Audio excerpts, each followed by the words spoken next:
Welcome, Federico, to Metallarium Pages. It's a great pleasure to talk with you about Frozen Crown, this new album, War Hearts, and more things related to the metal world. So we are starting by asking, how are you doing today, and how is the band Frozen Crown during the last couple years? Well, we've been pretty busy actually, especially because in the last couple of years we released, one album last year in the 2023, which was Call of the North, and we were already dealing with the Napalm Records for a new album. So we basically released that album already knowing we were going to release another album with Napalm Records soon. And yeah, we went on a tour. Probably no, we went on a couple of tours and played a lot of shows. The band added a third guitar player, and now we are here about to release this new album on Napalm Records in like a couple of weeks now. Yeah. Okay, yeah, that's interesting. That's interesting point to know, because the next question goes for the when do you start writing songs for this new album? Are all the songs new, or do you rescue any composition that were left out for the previous one, Call of the North, because it's a year past for the last album? Yeah, so we would say, we recorded and wrote pretty much all the new songs after Call of the North was released, but really soon after that. Right at the beginning of 2023, we were already working on songs for this new album, and everything went through this whole couple of years. So it took like a couple of years or one year and a half to actually write Call of the North. Sorry, to actually write War Hearts.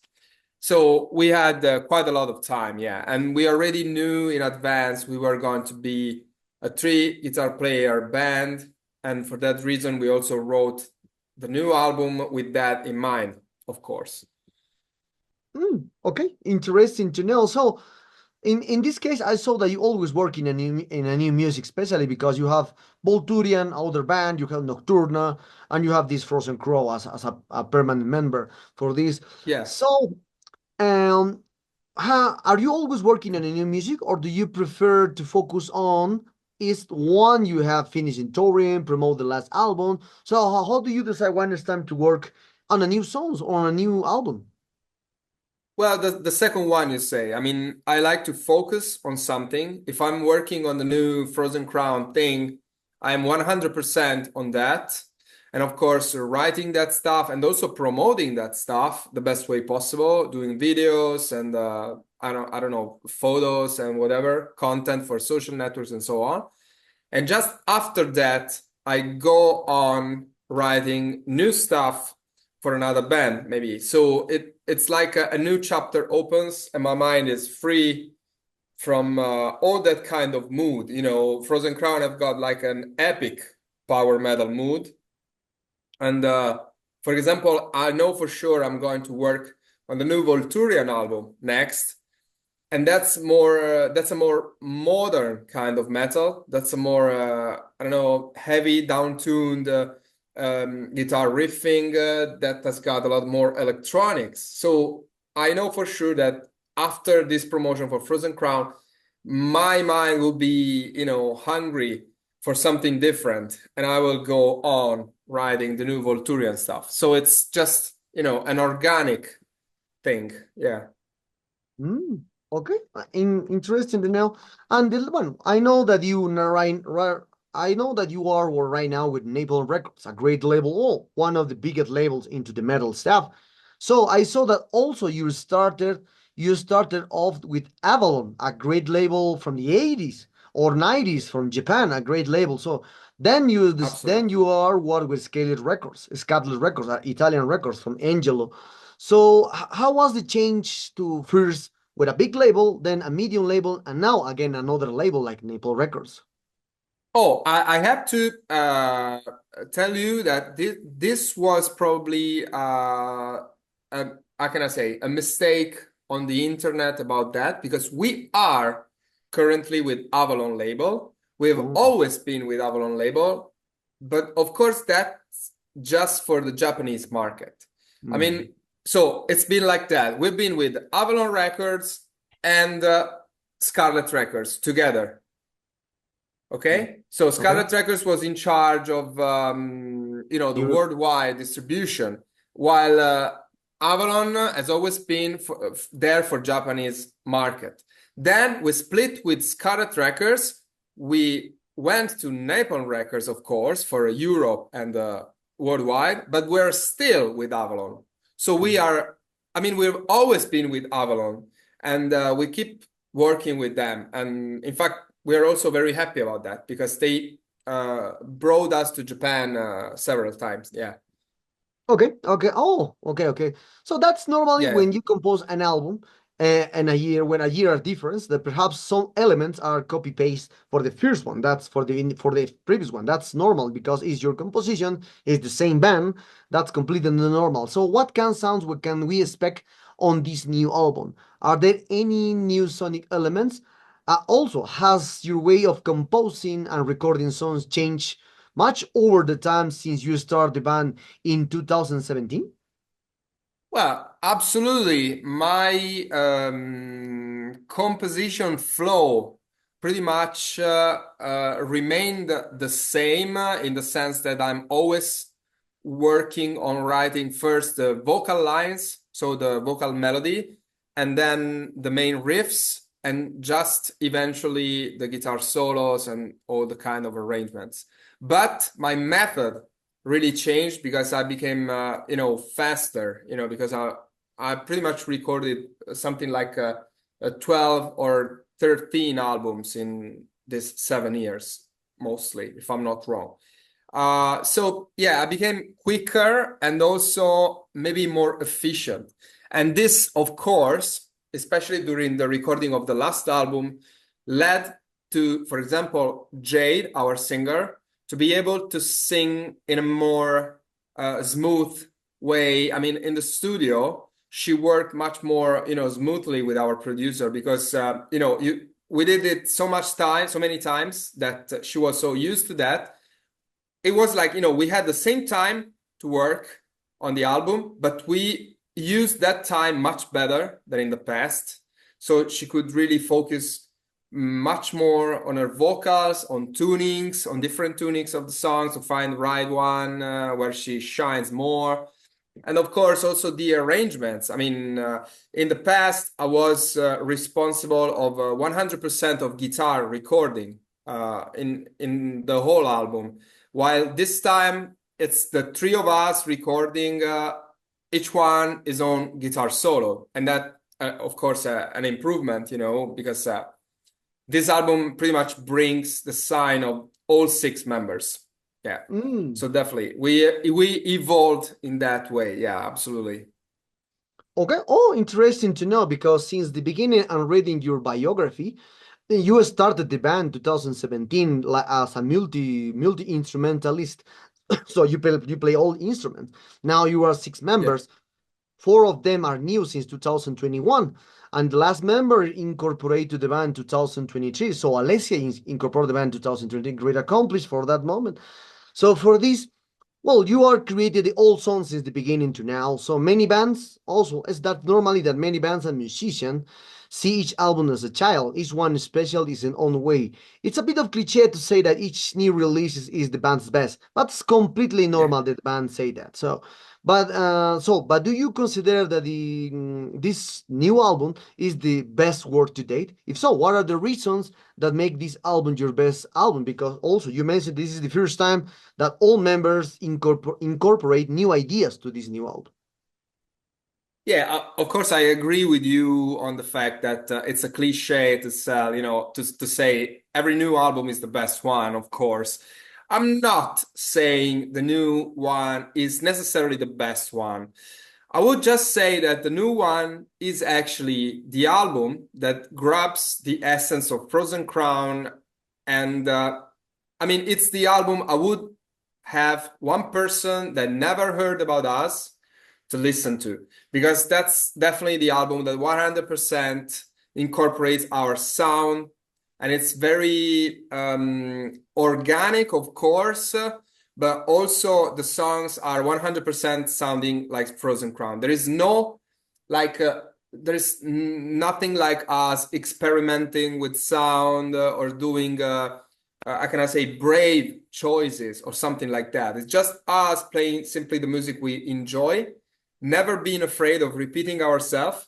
So like in the past, and that's also for a reason because being with Napalm Records, of course, we expect a lot of new people to discover us. So for all those new people, this album is going to be a new album, but of course, it's like it was our debut album. It's like it was our first album, you know.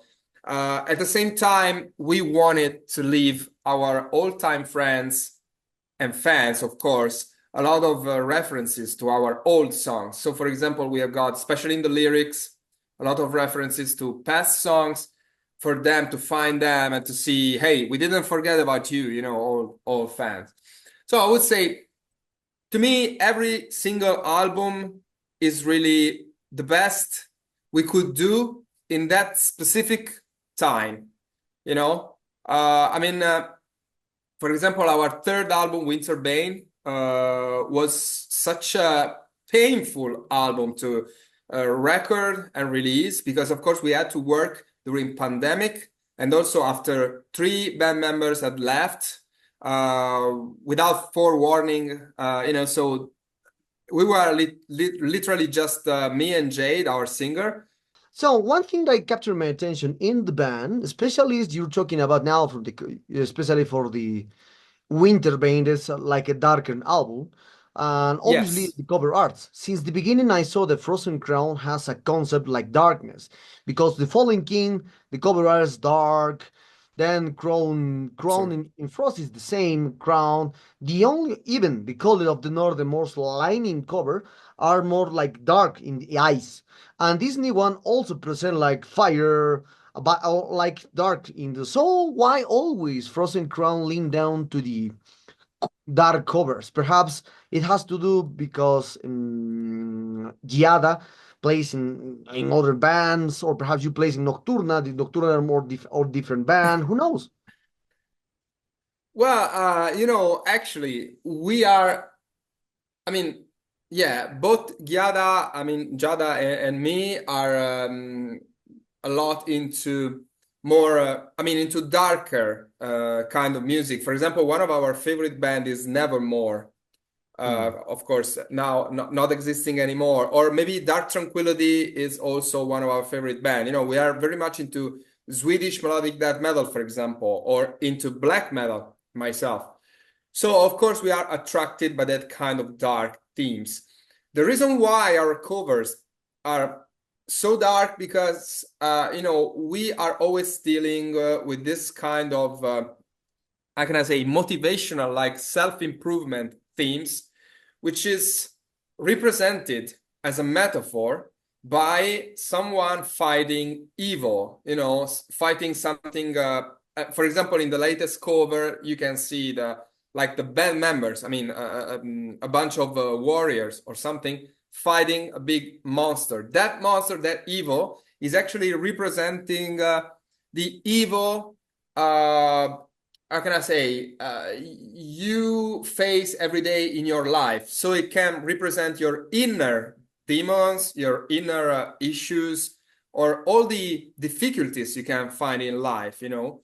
And so we like to have this kind of dark fantasy, mostly kind of themes to represent obscurity in real life, and of course to give people hope to actually face their demons and to actually fight them and win over them. So that's the reason why. You know, there's something always something to fight. You know, yeah.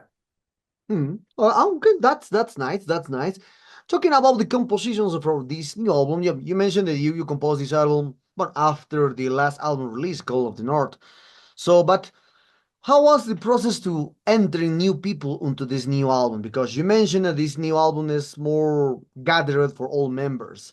Because now you have Francesco, Nisso, Fabiola, and Alessia are as the new members since 2021, and this is the first time that Frozen Crown creates songs involve new people. So, do you think that this new album has the influence of these new people, especially for the new guitarist?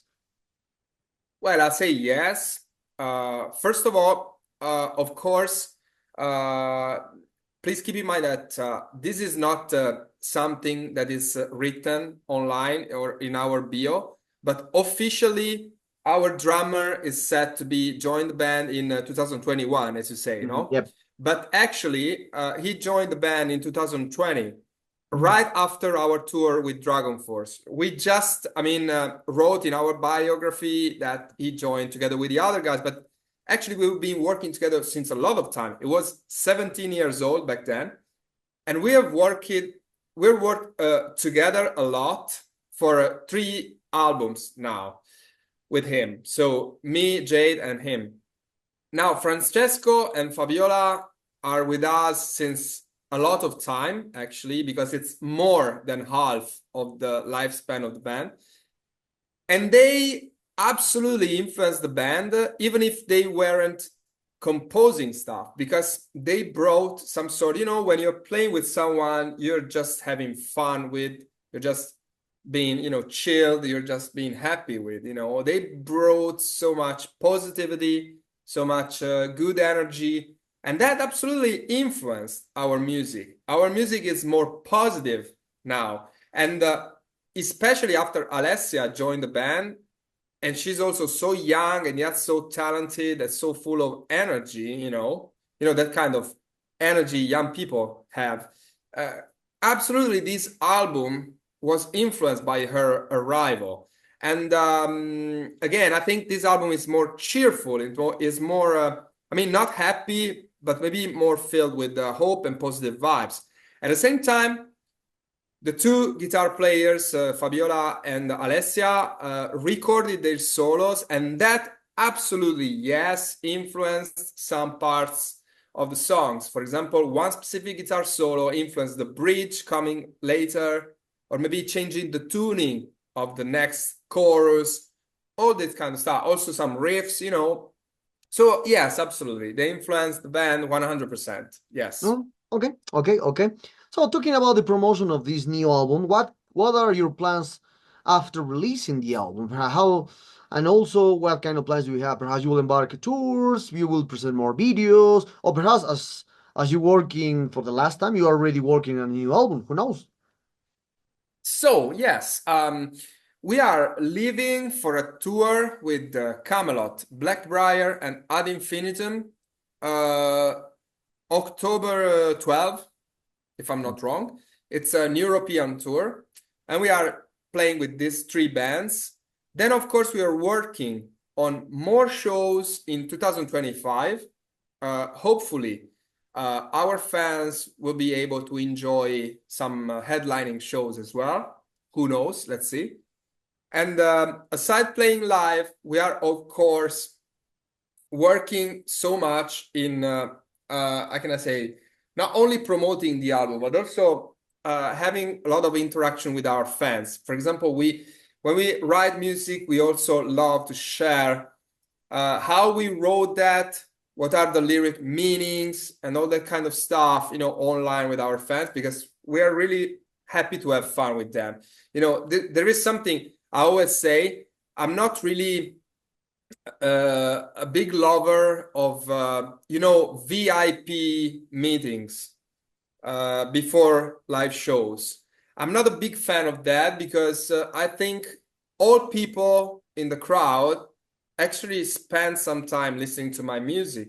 So, of course, they deserve to have my full time with them. Not just, I shouldn't just give my time to people that pay for that. So, for that reason, we try to be close to our fans as much as possible, and we try to have interactions with them as much as possible. So, of course, together with going on tour and writing new songs, we are definitely producing more videos and more content about the new album and more to have more interactions with fans. Absolutely. Okay. So, being a band with a varied sounds about this topic, and you can see the topic of the labels. Some labels said that you play symphonic power metal, rock power metal. Mm. That's normally. So, how do you describe your sound yourself? Okay, nice question. So I would say not symphonic power because we have some keyboards, but of course we also have songs without keyboards at all. I mean, it's not a huge part of our sound. Also, in a live environment, we're playing, we're very guitar oriented, so we're not using that much of a symphony. I would say we play uh, power speed metal, but with huge, I would say, melodic death metal influences, especially from Sweden.